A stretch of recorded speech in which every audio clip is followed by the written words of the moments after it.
Being known as a digit head and gadget lover, I keep getting asked from my friends which phone they should buy, and a lot of them keep their budget as 15,000 Indian rupees. Now there are plethora of devices under this price segment and they are all very competitive in their own aspect.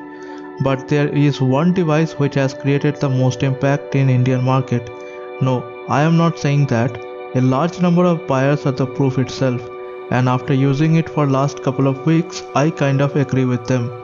Hey everyone, my name is Parth and you are watching InfoPal, and in this video we'll find out what makes the Redmi Note 5 Pro the best selling smartphone of India in 2018.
Now the first impression of any smartphone is their design and build quality.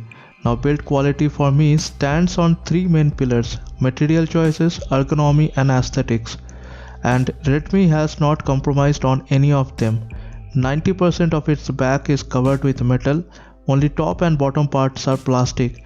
That is mostly a functional choice because that is the entry gate for all cellular signals. The front is covered with Gorilla Glass and the enclosure fits well in the hand. This is not a small phone by any means, and the thickness adds to the heft. Yes, this is not a very slim phone. Given that it has a large battery which I'll talk about later, I don't mind the thickness. Another positive of a relatively thick phone, they had enough room for the headphone jack. Now another feature of build quality which goes unnoticed until it is bad are buttons. Redmi Note 5 Pro has very good buttons. It's clicky and positioned very well.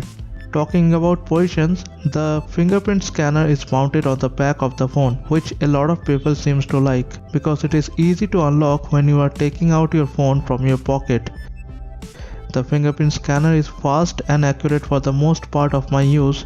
I personally though like the fingerprint scanner on the front because it is easy to unlock when your phone is sitting on the table. But Xiaomi has that covered too and included the face unlock feature. Now my personal daily driver is OnePlus 5T, which has an insanely fast face unlock, and I can say the same thing about this phone. It's instantaneous.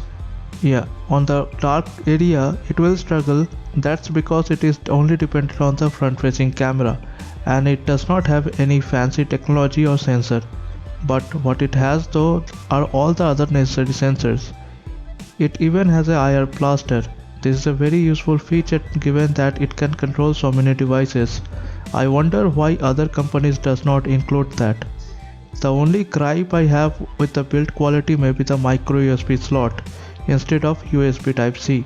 Anyway, let's not consider though what it does not have, and considering what it has, it is more than decent. It definitely does not feel it is more premium than its price, but it definitely does not look any cheaper also. Also, the thing that does not feel cheaper is the display. It has a beautiful LCD panel with vibrant colors and a decent brightness. It is an IPS panel so the colors look more natural and the viewing angle is at point. And it is good under sunlight too. This 6-inch panel has a 18:9 aspect ratio and a Full HD Plus resolution. It is sharp and great for viewing content. MIUI also lets you tweak the color and contrast. There is also a dedicated reading mode which reduces the blue light filter to make the display soothing for your eyes. You can also schedule the reading mode according to time of the day. There is also a built-in auto brightness sensor which works really well. Now the exterior of a phone can only be compelling for someone if the interior of the phone is good enough. Now if you want to know the specification, I will leave it on the screen. I am here to talk more about the experience. When I first got the device, it was running MIUI 9 and recently I got the MIUI 10 update and the performance has been buttery smooth. Now I already told my daily driver is OnePlus 5T, which has a more flagship spec compared to this phone's mid-range specifications, but real day in life use does not scream any difference. Running through the UI and launching basic apps, it is pretty much comparable. Where it struggles though is the convenience. That's mostly due to the MIUI 10.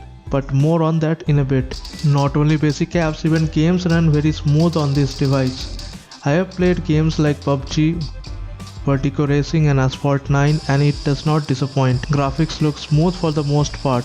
Yeah, the game launch time is little more than the flagship devices, but if you are a real gamer you won't give a damn if the gameplay is smooth, and if you are an impulsive gamer who finds every little gap to play game, you will generally keep it running on the background, and the RAM management in this device lets you do that too. The 4GB RAM in this device may seem less in 2018, but MIUI optimizes really well to keep at least 5 to 6 apps running in the background. This is not as good as OnePlus, but what it offers won't spoil your day.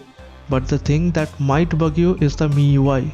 Now this aspect is kind of subjective. I personally have mixed feeling. I know few people might not like the fact it does not have app drawer or icons look cheeky, but I don't give a damn because I have bigger issues here. I really like what they have done with the overall look and feel, but I don't like the way they have bloated with unuseful apps. I like their new notification panel, but I don't like the fact that I can't answer to a notification from the lock screen. Again, I like the customization it offers, but I don't like the settings panel, which is like a maze. But all this does not mean that MIUI is practically unusable. In fact, it is one of the more feature-rich UI you will find. Only few basic stuff they need to sort it out. Redmi Note 5 Pro is packed with a 4000 mAh battery and coupled with a relatively power efficient processor that is enough to power the phone for a whole day easily. Now I am a very heavy user. Apart from phone calls, texting, gaming and social media, daily I spend a lot of screen on time watching videos from YouTube or other online streaming services. Even then, it does not die on me on the end of the day. If you are a somewhat casual user, it can last you up to 1.5 days.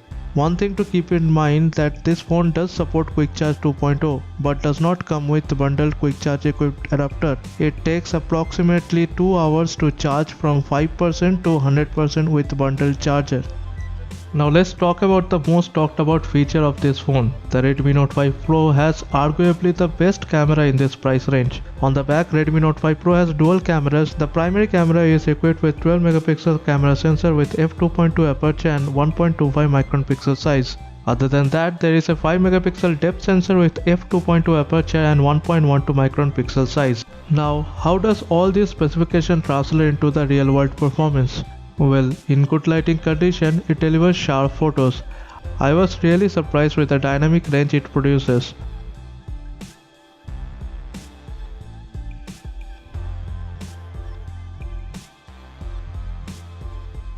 Under low light also it does a decent job. What I like most about this phone is that in low light, instead of pushing the ISO high, it reduces the shutter speed, which results in a less noisy picture. But on the other hand, because it has only EIS, no OIS, it will produce blurry photos if you are not careful.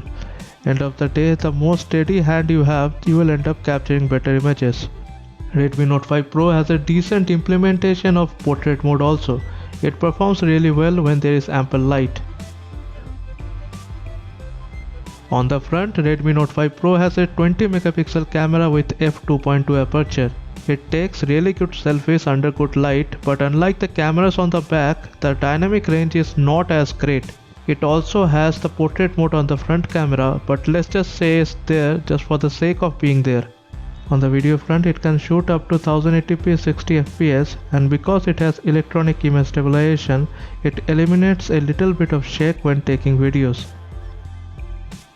It also has time-lapse and slow-motion video capabilities. Now before I conclude, here are a few quick points. Call quality with earpiece is great. Sound via headphone jack is amazing, one of the best I have heard. But sound quality through the single bottom firing speaker is below average.